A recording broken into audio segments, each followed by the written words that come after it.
এমনি একটি অবস্থায় বাংলাদেশের অর্থনীতি যে পর্যায়ে নিয়ে আজকে ঠেকিয়েছে এই সরকার, একেবারে রসাতলে। ব্যাংকগুলো শেষ, শেয়ার মার্কেট শেষ, তারপরেও সরকার বলে যে না সব ভালো আছে, তাও স্বীকার করে না। আর এবার স্বীকার করো, তারপর সেটা সমাধানের জন্য সবাইকে ডাকো, আলোচনা হোক, সেটা না। তারা বলে কোনো সমস্যাই নাই, কোনো সমস্যাই নাই। তাই আজকের এই রকম একটা সরকার, বেলাজে সরকার, এদেরকে ক্ষমতা থেকে না নামাতে পারলে এই দেশের অর্থনৈতিক ব্যবস্থা ঠিক হবে না।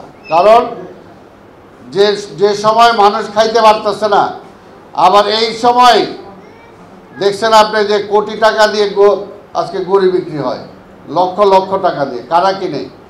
ওই যে আওয়ামী লীগের সান্ডা পান্ডা যারা আছে, বা এই যে ব্যাংকের থেকে যারা টাকা চুরি করে নিয়ে গেছে, তারাই আজকে সেগুলো করে। তা না হলে তো এই অবস্থা হওয়ার কথা না। তো দেশটাকে এই অবস্থা থেকে বাঁচানোর জন্য আমাদের একটাই দাবি, যে বিএনপি কী চায়? আমরা অরাজকতাও চাই না, সন্ত্রাসও চাই না, আমরা একটা ভোট চাই। ভোটের মাধ্যমে আজকে সরকার পরিবর্তন হোক। আমরা জানি যে এই সরকার ভোট দিতে চায় না এই কারণেই, কারণ ভোট দিলে যতটুকু সুযোগ পাইছিল তার মধ্যে মাহমুদ্দিন খোকনের ঠেকাইতে পারে নাই। কারণ ভোটও দিছে, আবার ভিতরে এসে লড়াইও করছে, যাবো না যে পর্যন্ত রেজাল্ট না হবে। আবার সে তার রেজাল্টটা নিয়েই বাইর হইতে পারছিল বলেই কিন্তু সে আজকে বিজয়ী হয়েছে, নাহলে তার রেজাল্টও খাইয়ে ফেলাইছিল। তা আজকে এটা হলো খাই সরকার, খাই আওয়ামী লীগ সবসময় যেটা করে।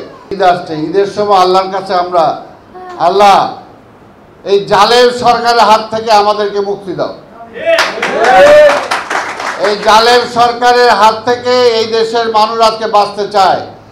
কারণ মানুষের জ্বালায় পড়ে মারতেছে, তারপরেও বলে যে না খুব ভালো আছে, খুব ভালো আছে।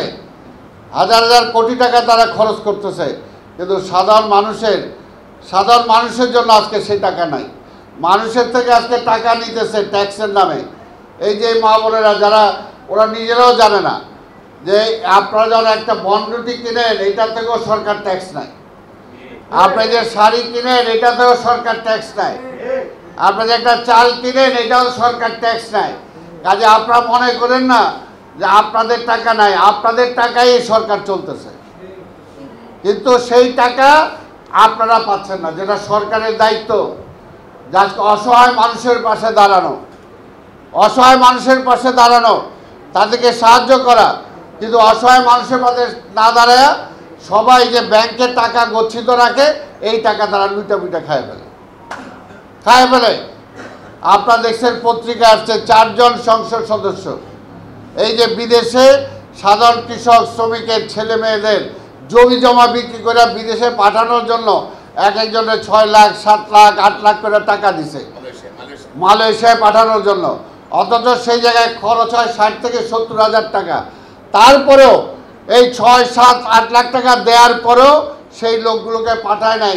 কয়েকশো কোটি টাকা আজকে 4টা এমপি মাই রেখেছে, এখন পর্যন্ত তাদেরকে আইনের আওতায় আনে নাই। বেনজির আমাদের বিরুদ্ধে মিথ্যা মামলা দিছে।